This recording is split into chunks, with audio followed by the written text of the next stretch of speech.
이 소비자 입장에서 접근할 수 있는 소비자 서비스의 범위, 또 그것을 내가 원하는 대로 구조를 만들 수 있는 그 자유도, 이런 것들이 이제 오픈클로에서 비로소 가능해졌다고, 나한테 가장 좋은 조건에 쇼핑할 수 있는 환경을 만들 수 있는 거죠. 결국 그 쇼핑이 가능한 사이트에서 에이전트가 들어가서 물건을 찾고 그다음 결제를 하는 것까지를 허용해 주면 되는 거거든요. 이제 아마존, 쇼피파이, 월마트 사이에 에이전트 커머스를 어떻게 허용할 것인가에 대해서 막 난리를 친 적이 있었어요. 국내는 보면은 쿠팡과 네이버가 에이전트가 들어가서 찾고 결제까지 할 수 있는 인터페이스를 열어준다면 우리나라 3분의 2만큼의 상거래가 바로 에이전트한테 열릴 수 있는 거죠. 음식이나 여행 같은 쪽이 좀 더 빨리 적용될 수는 있다고 내다봐 주셨죠. 네, 안녕하세요. 티타임 종재 기자입니다. 챗GPT가 나온 지 얼마 안 된 것 같은데 벌써 이제 AI 에이전트의 시대를 지나서 멀티 에이전트, 그것도 이제 개인이 쓸 수 있는 멀티 AI 에이전트의 시대로 돌입하고 있는 것 같습니다. 이와 관련해서 지금 최신의 소식을 여쭤보기 위해서 한국과 미국으로 오가시면서 많은 이제 투자 정보, 그다음에 많은 AI와 관련된 스터디를 하시고 또 후배들을 위해서, 또 창업자들을 위해서 많은 지식 나눔을 해주고 계시는 허진호 박사님 모셨습니다. 안녕하십니까? 네. 안녕하십니까? 초대해 주셔서 감사합니다. 원래 뭐 VC의 역할이라고 하면은 좋은 창업자들을, 좋은 팀한테 투자를 하는 건데, 박사님께서는 좋은 창업자가 좋은 아이템을 갖고 창업을 할 수 있게 인사이트를 주시는 역할도 요새 되게 열심히 하시는 것 같아요. AI가 나오고 나서 이제 AI 관련된 얘기들이 많이 회자가 되고 있긴 한데, 네. 실제 그게 국내에서는 창업으로 연결되는 속도가 미국하고 비교해서 시차가 꽤 크게 느껴졌어요. 예전에 비해서도 더 큰 거예요. 이제 과거의 사례하고 비교를 해보자면 크게 90년대 후반에 웹 시대가 있었고, 그다음에 2009년, 10년 사이에 이제 모바일 시대가 있었는데, 사실은 웹 시대에도 보면은 미국에서 일어나고 있는 일들을 멀리서 관찰을 하면서 이게 뭐지 이해를 하고 우리는 어떻게 새로운 기회가 있을까를 찾아보는 과정들이 시차가 좀 있었거든요. 네. 그때도 보면 한 1, 2년 정도 시차가 있었던 것 같아요. 그러다가 어쨌든 따라잡고, 모바일 시대에는 사실 그런 시차가 별로 없었어요. 거의 실시간으로 따라잡았다고 생각을 했는데 AI가 되면서 다시 그 갭이 웹 시대만큼 벌어진 것 같아요. 그래서 실제 제가 지난 한 2년 동안 미국에 가서 거의 제 시간에 한 3분의 1 정도 미국에 있거든요. 네. 그렇게 해야 되겠다고 결정한 제일 큰 이유는, 초기에는 단순히 출장 형태로 왔다 갔다 하면서 보니까 미국에서 돌아가고 있는 것하고 국내에서 실제로 일어나고 있는 것하고 시차가 너무 크고, 그 다음에 우리가 블로그나 기사를 통해서 미국에서 일어나고 있는 일을 접할 수는 있지만, 네. 실질적으로 사람들이 무엇을 만들고 어떤 논의를 하고 그것을 가지고 그 다음에 우리 뭘 해볼까라는 논의하는 것은 우리가 접할 수가 없거든요. 네. 직접 창업자들이나 투자자들하고 얘기해보지 않으면은. 근데 그것에 따른 시장 사이 간의 시차가 생각보다 큰 것 같아서, 그래서 가능한 빨리 이제 그를 저도 이해를 하고, 그다음 그걸 정리를 해서 창업자들한테 이런 것이 새로운 기회로 많이 열리고 있으니까 기사에서 보는 것보다 좀 더 넓은 시각을 가지고 새로운 기회를 도전했으면 좋겠다. 네. 그래야 저희가 좋은 회사가 많이 생기는 거니까. 네. 그래서 한 2년 정도 그런 일을 계속 하고 있는 거죠. 너무 감사드리고, 여러분들도 투센트 XYZ 허진호 박사님께서 운영하시는 블로그이자 뉴스레터를 한번 가서 보시든 구독해서 보시면 참 좋을 것 같고요. 저희도 이제 열심히 읽다 보니까 최근에는 오픈클로의 시대가 됐구나. 나 대신에 알아서 행동해주는 에이전트가 내 의도를 미리 알아차리고 시키기 전에 행동하는 이 시대가 됐구나. 근데 우리나라에서는 오픈클로라고 유명은 한데 실질적으로 쓰시는 분도 그렇게 많지는 않고, 쓰시는 분들도 보면은 이제 되게 한정적으로 쓰시는 분들이 많더라고요, 제 주위는. 근데 박사님께서는 오픈클로를 잘 사용하고 계십니까? 예, 그 오픈클로 1월 달에 제가 미국에 있는 기간에 그게 갑자기 빵 터졌거든요. 트위터에서 보면은 미국에서 일어나고 있는 일을 가장 빠르게 볼 수 있는데, 거기에 화두가 갑자기 확 돼서, 그래서 보니까 되게 재밌어서 바로 이제 맥미니 주문해가지고 설치를 하고, 네. 그때부터 쓰기 시작했죠. 이것이 저는 이제 주로 투자에 집중하고 있는 컨슈머 AI 분야에서 어떤 새로운 구조가 가능하게 될 것 같다라는 생각이 들어서, 그래서 저도 굉장히 깊이 파고, 사실은 이제 한 2월부터 제가 투센트에 계속 오픈클로 관련된 글만 계속 쓰고 있는 거죠. 그렇죠. 주로 어디에서 효과를 많이 보세요? 하루에 거의 한 서너 가지 종류를 계속 시키거든요. 그래서 아침마다 저한테 이제 정리를 해서 이메일을 보내게 하는 게 있는데, 그거를 하다 보니까 제가 계속 트래킹해야 되는 그런 뉴스나 업계에서 흐름, 그다음에 실제 내가 해야 되는 일에 대한 자료를 정리하고 미리 준비시키는 것들을 거의 뭐 팀에서 한 2-3명 정도의 역할을 하고 있어요. 그러다 보니까 이제 물론 반대급부로는 제가 머리가 되게 아파졌어요. 왜냐하면 그 과정을 통해서 저한테 들어온 데이터 입력의 양이 과거 대비 한 5배 정도로 늘어난 것 같아가지고 이제 머리가 되게 복잡해졌죠. 네. 근데 특히 저 같은 이제 VC는 다른 조직에서 일하는 분들하고 좀 다르게 뭔가를 만들어낸다기보다는 정보를 입력하고 정리를 하고 분석을 해서 저한테 온 투자 기회에 대한 의사결정을 잘하는 딱 요거밖에 없거든요. 덕분에 시장에서 어떤 일이 일어나고 있고 그 다음에 우리가 어떻게 해야 되고라는 것에 대해서는 좀 더 명확한 생각을 갖게 된 거는 굉장히 큰 도움인 것 같아요. 오픈클로 같은 이 자율형 에이전트 뭐 이런 친구들 덕분에 이제 허 박사님께서도 훨씬 더 많은 정보를 처리를 하고 계시고 실질적으로 지금 미국이나 중국 같은 데서는 오픈클로를 활용을 되게 많이 한다면서요. 저는 의아했던 게 원래도 이렇게 개발자분들 그다음에 잘 다루시는 분들은 코딩을 해서 자율적으로 애가 돌아가게 쓰고 계시지 않았어요? 근데 왜 오픈클로도 거기에서 확 뭐가 더 나아가게 된 겁니까? 작년 11월 정도부터를 기점을 해서 그 이전과 이후가 상당히 많이 바뀌었다고 생각을 해요. 코딩 에이전트가 너무 좋아져가지고 어떤 특정한 개발을 하는데 사람 코딩에 전혀 관여하지 않고 엔드투엔드로 결과를 만들어내는 것이 가능해진 게 11월부터거든요. 실제 기업에서도요? 네. 그래서 대표적인 것이 이제 엔스로피 챗봇이 클로드지 않습니까? 근데 클로드 옆에 일반 직장인들이 쓸 수 있는 툴로 클로드 코워크이라는 게 있어요. 클로드 코워크를 만든 방식을 트위터에서 클로드 CTO가 설명한 내용을 보면 일주일 동안 처음부터 끝까지 사람이 짠 코딩 한 줄도 없이 에이전트가 처음부터 끝까지 다 짰어요. 코워크를 만들 때? 코워크라는 프로덕트 자체를. 물론 이제 일주일 동안 코딩을 하기 전에 전체 팩을 잡고 그다음에 에러 케이스를 정리하고 유스 케이스를 정리하고 이런 사전 작업이 몇 주 있었겠죠. 그리고 그렇게 해서 정확한 PRD를 만들고 나서 그다음부터 지금부터 만들어라고 하고 나서 일주일 동안은 클로드 코드 혼자 만든 거죠. 그리고 검수는 물론 사람이 했겠지만. 근데 그렇게 해서 만든 클로드 코워크뿐만이 아니라 저도 이제 컴퓨터 사이언스를 전공을 했으니까 약간 놀랐던 게 C 컴파일러를 마찬가지로 엔드투엔드로 클로드 코드가 혼자 만들었어요. C 컴파일러라고 하면은 C 러너를 컴퓨터가 실행할 수 있게 만들어주는 소프트웨어인데 그거는 그 어떻게 보면 소프트웨어 중에 가장 난이도 높은 거거든요. 근데 그거를 리눅스 커널을 돌릴 수 있을 수준의 C 컴파일러를 엔드투엔드로 코딩 에이전트가 만들어냈고 또 하나 놀랐던 게 뭐냐면 엔비디아의 GPU의 소프트웨어 스택이 다른 데서 카피하기 어렵게 만드는 침대는 소프트웨어가 쿠다라는 그 레이어가 있는데 쿠다를 AMD GPU에다 포팅하는 작업도 엔드투엔드로 혼자 다 만들었어요. 그 뜻은 무슨 뜻이냐면은 예를 들면 과거 같은 경우는 몇십 명의 인력이 6개월, 1년 동안 했어야 될 작업을 엔드투엔드로 코딩 에이전트가 혼자 만들어낸 거죠. 근데 이제 그게 작년 11월 정도부터 전환점이 있었다고 생각하는 이유가 뭐냐면은 전까지만 해도 코딩을 잘하긴 했지만 엔드투엔드로 하는 거는 거의 가능하지 않았거든요. 개발 환경 내에서 내가 코딩을 하는 과정에서 코드를 일부 그 자동 생성해주고 또 내가 그걸 보고 추가 에디팅 해주는 형태로 주로 써왔었는데 11월부터는 아예 그 과정이 없어진 거예요. 그래서 그 안드레 카파세이라고 테슬라도 있었고 오픈 AI에 있다가 나와서 이제 독립한 어떻게 보면 AI 업계의 구루가 있는데 바이브 코딩이라는 단어를 만드신 분. 네. 바이브 코딩이라는 단어를 만든 게 안드레 카파세이인데 카파세이가 최근에 트위터에 쓴 글이 작년 12월 이후로 자기는 코딩을 한 줄도 안 쳤다 그랬어요. 그분 자기 코딩에 자부심이 엄청나신 분이잖아요. 그 정도로 이제 코딩 에이전트가 좋아진 거죠. 근데 이제 11월 이전에 있었던 챗봇이나 11월 이전에 레그 형태로 만들었던 에이전트하고 그 이후에 나온 그 코드나 아니면 코덱스가 만들어내는 멀티 에이전트, 자동화된 에이전트가 질적으로 다르게 되는 거고 그 다음에 이 멀티 에이전트라는 것이 할 수 있는 기능 자체가 진짜 엔드투엔드로 그런 가장 복잡한 소프트웨어를 만들 수 있는 수준까지 갔는데 오픈클로가 가장 중요한 기회가 뭐냐 하면 그런 수준의 코딩 에이전트를 소비자가 쓸 수 있게 만들어준 거예요. 그래서 오픈클로를 기술적으로 뜯어보면 가장 코어에는 뭐가 있냐면은 코딩 에이전트가 들어가 있어요. 물론 거기는 클로드 코드가 아니라 파이라는 이제 자체 코딩 에이전트가 있긴 한데 어쨌든 기능상으로는 클로드 코드하고 비슷하고 코딩 에이전트라는 역할은 이렇게 새로운 코드가 나온 것을 만들어내고 결과를 또 검증하고 또 다시 결과가 제대로 나올 때까지 룹을 돌려주는 게 코딩 에이전트인데 그 뒷단에는 예를 들면 GPT를 쓸 수도 있고 클로드를 쓸 수도 있는 거죠.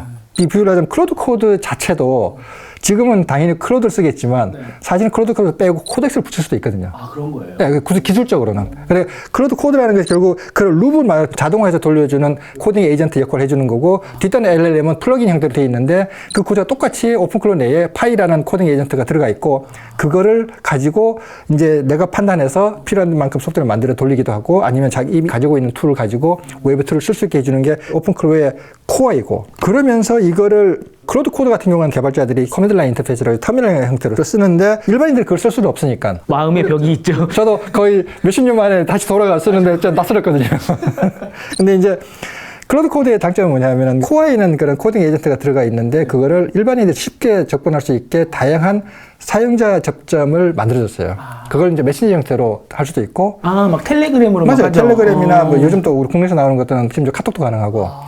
아니면 뭐 웹으로 들어가서 가능하고, 근데 이제 그 마찬가지로 CLI도 당연히 가능하게 하겠죠. 그런 형태로 사용자 접점을 다양하게 만들어줘서 어떤 형태로든 이거를 쓸 수 있게 만들어주고, 뒷단에는 결국 이제 이런 코딩 에이전트들이 일반 기업용 앱을 만들 때 쓸 수 있는 플러그인 구조를 그대로 쓰는 거죠. 그래서 예를 들면 MCP로 연결해서 다른 이제 API 연결해서 데이터를 가져올 수도 있고, 또 웹 크롤링을 하거나 검색을 해가지고 데이터를 가져올 수도 있고, 또 다른 서비스를 뭐 소위 말해서 컴퓨터 유스라는 형태로 사람이 마치 들어가 쓰듯이 웹사이트에 들어가서 데이터를 가져오거나 어떤 실행을 하는 형태 이런 다 가능하거든요. 이제 뒷단에 있는 백엔드에 연결하는 부분은 기존의 기업용 멀티 에이전트 환경과 똑같은 구조이고, 그거를 앞단에 메신저 형태로 소비자한테 붙여준 거죠. 이전에는 소비자가 AI를 접할 수 있는 유일한 통로는 챗GPT나 클로드였어요. 챗봇밖에 없었거든요. 그래서 프롬프트를 넣고 다음에 나오면 또 그걸 가지고서 답을 찾고 이 룹밖에 없었는데 훨씬 멀티 에이전트 형태로 필요할 때마다 코딩도 해서 돌리기도 하고 웹 프로그램도 해올 수 있고 이거를 자유자재로 할 수 있게 됐는데 그거를 심지어 어디에 종속되지 않고 내 마음대로 할 수가 있어. 이게 이제 소비자한테 어떻게 보면은 스위스 아미나이프 같은 이제 수백 개 툴이 주어진 거죠. 저는 이게 오픈클로의 가장 중요한 의미라고 생각해요. 그러다 보니까 챗GPT가 지난 몇 개월 동안 이제 컨슈머 쪽으로 하려고 애를 했었던 게 뭐냐면은 이제 챗GPT 안에서 쇼핑도 하고 그 다음에 검색을 워낙 많이 하다 보니까 거기 광고도 붙이려고 노력을 했었잖아요. 근데 그것하고 정반대 구조로 가는 거거든요. 비유를 하자면 기존의 모바일이나 웹에서 우리가 인터넷을 쓰는 형태를 저는 크게 두 가지로 나눠볼 수가 있는데 하나가 포털 형식, 옛날 야후 방식이나 우리나라 네이버나 일본의 야후 재팬 같은 구조가 있고 또 하나는 구글 같이 검색만 하고 아웃링크를 통해서 웹으로 연결시켜버리는 이 두 가지 구조 중에서 챗GPT가 이 포털 형식이었다면 오픈클로우는 링크 형태로 외부로 연결시켜주는 코디네이터 역할 내지는 플러그인 형태의 역할 구조로 바뀐다고 보는 거거든요. 그러다 보니까 기존의 챗GPT 내에서 검색과 광고와 예를 들면 쇼핑을 다 할 수 있게 하게 해주겠지만 그걸 누가 컨트롤하냐면 오픈AI가 컨트롤하는 거죠. 그러면 오픈AI가 예를 들면 어떤 쇼핑몰을 여기 연결시켜 줄 것이냐에 따라서 내가 쇼핑할 수 있는 선택폭이 딱 그걸로 제한되는 거죠. 근데 이쪽 구조로 오게 되면은 뒷단에 어떤 쇼핑몰이 됐든지 내가 원하는 데 연결해서 바로 쓸 수 있기 때문에 내가 원하는 대로 나한테 가장 좋은 조건에 쇼핑할 수 있는 환경을 만들 수 있는 거죠. 그렇기 때문에 근본적으로 이 소비자 입장에서 접근할 수 있는 소비자 서비스의 범위 또 그것을 내가 원하는 대로 구조를 만들 수 있는 그 자유도 이런 것들이 이제 오픈클로에서 비로소 가능해졌다고 설명드릴 수 있을 것 같아요. 저는 이게 제가 오픈클로의 가장 어떻게 보면은 중요한 역할이라고 생각을 하고 있고 또 이것 때문에 소위 말해서 소비자들이 AI를 쓸 수 있는 다양한 옵션이 이제 비로소 가능해졌다라고 제가 흥분하게 된 이유가 이거거든요. 그래서 제가 챗GPT가 나왔을 때 그 넷스케이프 모먼트라는 표현을 쓴 적이 있었어요. 그게 어떤 의미냐면은 90년대 후반에 웹이 처음 나왔을 때 브라우저가 나오기 전까지는 마찬가지로 웹을 쓰려면 다 CLI로 써야 됐기 때문에 일반인들 접속하기가 기본적으로 불가능했거든요. 근데 이제 웹 브라우저가 나오면서 GUI가 되니까 이제 비로소 포털도 가능해지고 그다음에 구글 같은 야후나 네이버 같은 형태의 서비스도 가능해지고 이게 소비자들이 비로소 인터넷을 사용할 수 있게 된 거죠. 그 문을 열어준 게 챗GPT인 건 맞아요. 왜냐하면 챗GPT라는 인터페이스나 그런 앱이 없었으면은 일반인들이 그 LLM을 접근할 수 있는 방법이 없었던 거잖아요. 근데 이제 오픈클로우는 저는 어디에 비유하냐면은 구글 모멘트와 비유를 해요. 그러니까 넷스케이프를 통해서 처음 이제 소비자들이 인터넷을 사용할 수 있게 된 시점 이후로 제일 처음 성공한 서비스가 뭐냐? 야후거든요. 우리가 지금 네이버랑 똑같은 거죠. 그러니까 그 안에서 들어오면 네가 원하는 걸 모든 걸 다 할 수 있게 해줄게. 근데 이 안에서 뭘 할 수 있는가는 내가 정의할 거야. 이런 구조였는데 구글이 98년도에 검색 창 하나만 있는 서비스를 내고 이제 들어서 링크를 보고 그다음에 네가 원하는 링크를 찾으면 네가 거기 가서 하면 돼 라는 구조를 만든 게 구글 구조인데 오픈클로우가 딱 그런 구조인 거예요. AI 서비스를 쓸 수 있는데 그것이 오픈 AI가 정해놓은 틀을 내쓰는 게 아니라 내가 원하는 서비스를 찾아서 그 다음에 내가 나가서 내가 원하는 대로 쓸 수 있는 구조가 가능해진 거죠. 그래서 저는 챗GPT를 넷스케이프에 비유한다면 저는 오픈클로우를 구글에 비유를 할 수 있을 것 같아요. 근데 오픈클로우의 형식이 나오긴 했는데 옆집 사시는 아주머니께서도 오픈클로우를 사용하실 정도까지는 아직 아니잖아요.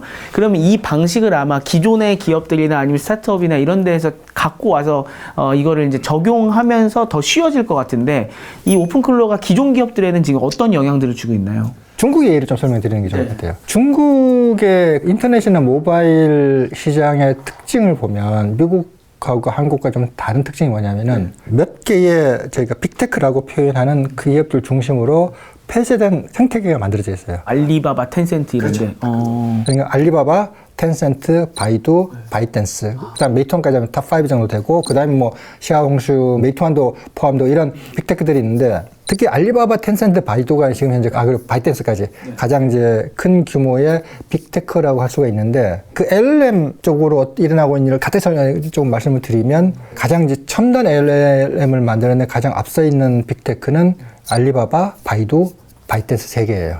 텐센트는 여기서 살짝 뒤쳐져 있어요. 그래요? 그 다음에 이제 이런 빅테크 외에 스타트업으로서 독자적으로 이제 LLM을 만드는 스타트업들이 한 5-6개쯤 있거든요. 이거 여긴 여기대로 알리바바 거의 대등한 규모의 LLM을 만들고 있어요. 이게 이제 생태계가 만들어져 있고. 딥시크 이런 것도 포함이에요? 그렇죠. 딥시크는 여기에 포함된 거죠. 그러다 보니까 이제 첫 번째 LLM 공급이 미국만큼 다양해요. 그러다 보니 가격 경쟁도 치열하고 그래서 현재까지 미국 그 LLM을 서비스하기 위해서 필요한 이제 자본 투자 규모가 거의 1,000조 정도 됐어요. 일단 설비 투자는 돼 있는데 그러다 보니까 사용자를 늘려야 설비 투자가 돌아가는 거잖아요. 그러다 보니까 토큰 가격 경쟁이 되게 심해요.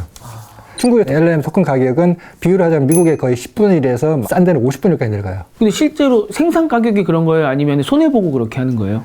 제가 볼 때 손해보는 것까지는 아닌 것 같은데 마진을 되게 낮게 잡고 있는 거죠. 경쟁이 치열하니까. 그렇기 때문에 일단은 중국에서의 LLM 시장 환경이기도 하고 그러다 보니까 기존의 빅테크 중심으로 바이두, 알리바바, 텐센트, 바이댄스 중심으로 해서 나름대로 이제 소비자 대상으로도 이걸 많이 홍보를 하고 유튜브에 쓸 수 있게 하는 활동들을 되게 많이 해왔었어요. 근데 거기에 살짝 뒤쳐져 있는 게 텐센트에 있는데 그러면서 이제 오픈클로우가 등장하기 직전에 어떤 일이 있었냐면 작년 12월 초이긴 한데 이 바이댄스가 텐센트나 알리바바나 바이두와는 달리 이 모바일 핸드폰의 다른 앱을 컨트롤할 수 있는 그게 없었던 거예요. 그래가지고 그 역할을 할 수 있는 이제 AI 어시스턴트, AI 에이전트를 만들어서 그 안드로이드 폰에다 번들해서 시장에 내놨어요. 근데 딱 3일 만에 텐센트가 차단해버렸어요. 텐센트는 뭘로 차단한 거예요? AI 에이전트가 모바일 핸드폰에서 뭔가를 하려면 예를 들면은 택시를 부르거나 서비스로 쇼핑을 하거나 음식을 주문하려면은 미니 앱들을 써야 되거든요. 중국에는 거의 우리나라 카카오톡 같이 위챗이 거의 90% 이상 쓰니까 그 에이전트가 위챗에 접속을 해서 로그인을 하고 여기서 필요하면 주문도 하고 하는 거를 하려고 시도했는데 그걸 차단해버린 거죠. 우리나라 지금 카카오가 막아버린 거네요. 맞아요. 그게 이제 직전에 일어났었는데 그 일이 일어나고서 한 달 채 안 돼가지고 이제 오픈클로우가 빵 터져버린 거죠. 그러다 보니까 지금 어떤 일이 일어나고 있냐면 모든 빅테크들이 오픈클로우가 이 소비자가 AI를 이제 쉽게 다양하게 쓸 수 있는 가장 좋은 접점이다라는 결론을 내리고 지금 무한 경쟁을 하고 있어요. 그래서 바이두, 알리바바, 그 다음에 바이댄스, 텐센트가 엄청나게 경쟁을 하고 있는데 되게 재밌는 거는 텐센트가 얼마 전까지만 해도 이 경쟁에서 약간 뒤쳐져 있다는 느낌이었는데 지금 오픈클로우를 가지고 가장 적극적으로 가장 액티브하게 하고 있어요. 오픈클로우로는 텐센트 서비스에 들어갈 수 있어요? 오픈클로우를 그대로 쓸 수 있게 하는 게 아니라 그걸 소비자들이 쓸 수 있게 패키징을 해가지고서 자기 서비스에 번들해서 제공을 해줘요. 바이두도 그렇고 뭐 알리바바도 그렇고 근데 텐센트가 가장 어그레시브해요. 텐센트는 오픈클로우 버전을 개인용, 기업용, 위챗용 내가지고서 했고 예를 들면 심지어 2월달이었나 편전에 텐센트 앞 광장에다가 누구나 그 맥민이나 랩탑을 가지고 오면 내가 그 오픈클로우 설치해줄게 했더니 거기에 1,000명이 몰린 거예요. 그게 왜 그러냐면은 아까 이제 중간에 빅테크별로 이제 생태계가 갖춰져 있다고 설명을 드렸는데 사실은 그 생태계가 가장 잘 갖춰져 있는 게 텐센트예요. 왜냐하면 위챗 내에는 메신저가 있고 그 다음에 위챗 페이가 있고 그 다음에 미니 앱이 있거든요. 이 세 개가 있어가지고서 그 생태계가 가장 완결성을 가지고 갖춰져 있는 거는 텐센트밖에 없어요. 그 다음에 그나마 가까운 게 알리바바고.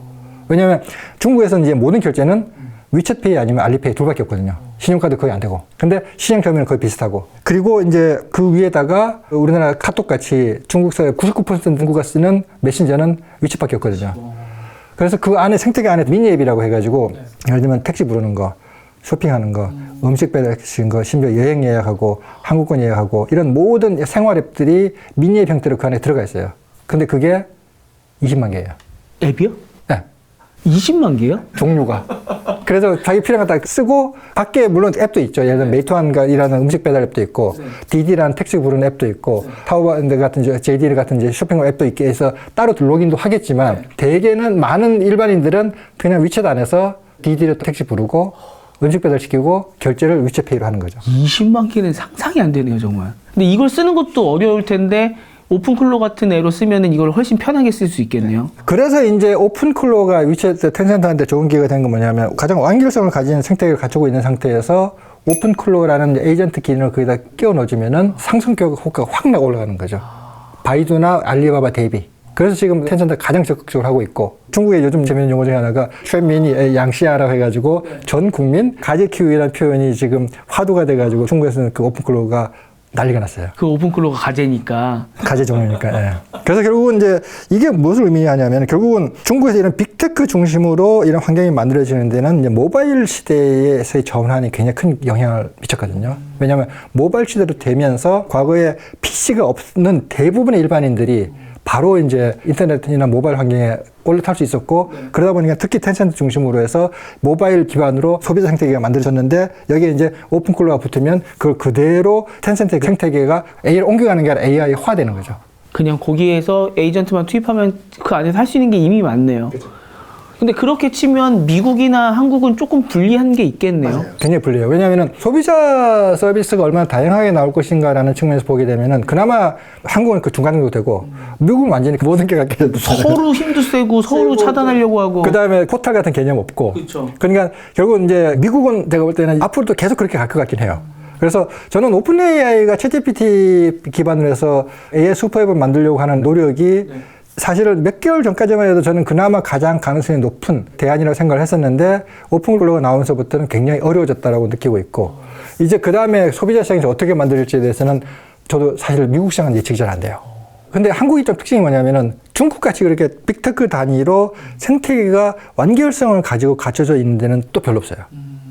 카톡을 생각해 보시면 카카오톡에서 메신저를 하고 거기서 예를 들면 풀친 같은 경우도 광고성 그 채널을 쓰긴 하지만 그 안에서 완결성을 가지고 구매를 하거나 택시를 부르거나 하는 걸 거의 안 쓰잖아요. 쇼핑은 또 다른 데서 하고 음식 배달도 다른 데서 하고 좀 다른 데서 많이 하죠. 카카오톡 같은 경우는 위챗하고 구글의 중간 정도 구조인 것 같아요. 내부에 결제도 있지만 결제라는 것이 예를 들면 그 생태계 내에서 완결성을 가진 결제가 아니라 단순 간편 결제 역할만 하는 거죠. 그렇죠. 다른 데 가서 그냥 결제할 때 QR을 낸다거나 아니면은 지문으로 좀 편하게 할 수 있게 하는 정도? 기존에 신용카드를 내지 않아도 결제가 가능하게 해주는 좀 편리한 정도인 거지 그게 카카오톡 생태계 내에서의 완결성을 가진 형태 결제 역할을 아직 못하고 있거든요. 뭐 연합군 이런 건 가능합니까? 연합군? 가능하죠. 이제 오픈클로 구조를 제가 아까 설명을 드리면서 가운데 코딩 에이전트가 있고 그다음에 앞단에 소비자 접점이 있고 뒷단에 이제 그 이걸 실행해주는 플러긴이나 API 형태로 연결고리가 있다고 말씀드렸잖아요. 근데 이제 앞단에 유저 접점을 어떻게 만들어질 건가도 영향을 줄 거고 그다음에 뒷단에 이 플러긴 구조를 어떻게 만들어질까도 앞으로 이제 소비자 향 오픈클로 기반의 서비스가 어떻게 나올 것인가에 굉장히 영향이 많이 줄 거라 생각을 하거든요. 제가 볼 때 뒷단부터 먼저 시작하는 게 좋을 것 같아요. 저도 이제 오픈클로하고 내일 대화를 나누다 보니까 점점 게을러지면서 뭘 하고 싶어지냐면 그 어제 우리 화장지 떨어졌는데 이거 주문하는 거를 해주시면 좋겠는데 제가 주문하는 화장지나 샴푸나 뭐 생수나 브랜드가 딱 정해져 있기 때문에 그때 어디 가서 하는지 딱 정해져 있고 굳이 내가 들어가서 하지 않고 얘한테 시키면 될 텐데 방법이 없을까? 이것부터 시작했거든요. 하려면 할 수 있죠. 그렇죠. 권한을 주면 되는 거 아니에요? 네. 뭐가 필요하냐면 결국 이제 오픈클로가 돌아갈 때는 가운데에서 멀티 에이전트가 돌아가잖아요. 결국 이 멀티 에이전트가 가서 물건을 찾고 결제를 할 수 있는 인터페이스가 만들어지면은 그게 가능해지는 거잖아요. 이게 되면은 지금 오픈클로에서 바로 쇼핑이 가능해져요. 결국 그렇게 되면 이제 그 오픈클로에서 쇼핑하기 위해서 그럼 어떤 것이 필요하냐라고 보면 결국 그 쇼핑이 가능한 사이트에서 사람이 아닌 에이전트가 들어가서 물건을 찾고 그다음 결제를 하는 것까지를 허용해 주면 되는 거거든요. 그게 이제 기술적인 용어로 얘기하자면은 M2M, 머신 투 머신으로 데이터를 주고받을 수 있는 게 가능해지면 그게 되는 거고요.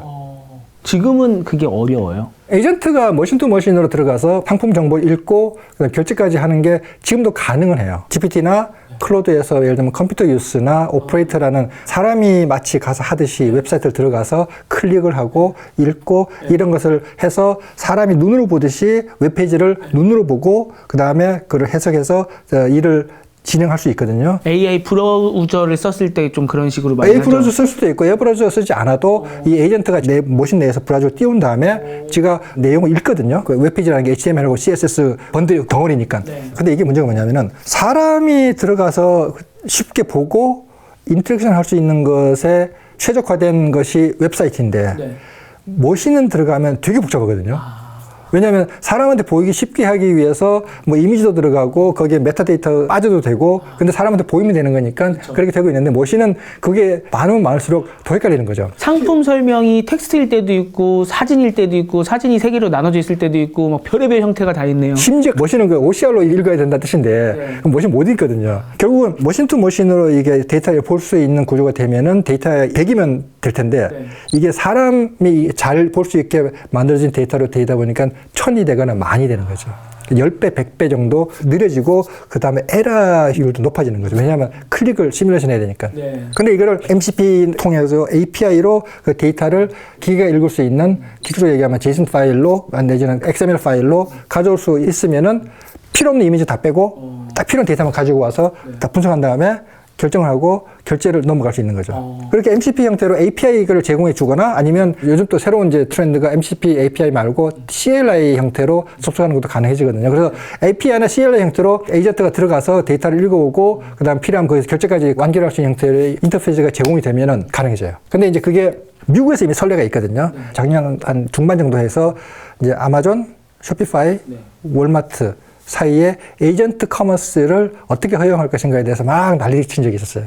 같이 얘기를 한 거예요? 아니면 각자 이제 정책을 낸 거죠. 그래서 제일 먼저 그 아마존이 뭘 냈냐면은 바이폼이라는 에이전트 커머스 서비스를 했었잖아요. 그래서 그 아마존 사이트도 뒤지다가 없으면 다른 사이트 가서 찾아와서 자기가 가지고 있는 신용카드를 가지고서 자기 직접 결제까지 해서 구매를 할 수 있는. 근데 결국 아마존이 자기 고객한테는 자기 상품뿐만이 아니라 다른 사이트는 상품까지 살 수 있는 옵션을 주고 그거를 누가 하냐면 아마존이 에이전트를 보내서 하는 거죠.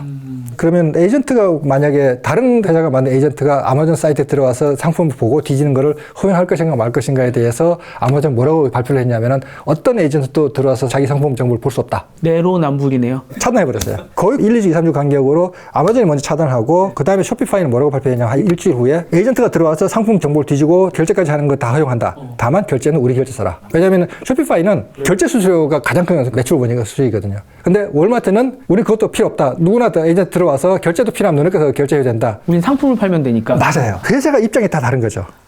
근데 아마존은 그 자체가 완결성을 가진 쇼핑몰이다 보니까 특징이 뭐냐면은 아마존 전체 매출 중에서 쇼핑 검색 때문에 발생하는 매출이 대략 한 100조 정도 돼요. 검색을 다른 회사에 넘겨주는 순간 100조가 날아가는 거네요. 맞아요. 그러니까 에이전트가 들어와서 검색을 하고 상품 찾고 결제까지 하는 순간 검색 매출이 날아가 버릴 수 있는 거죠. 그러니까 막을 수밖에 없고.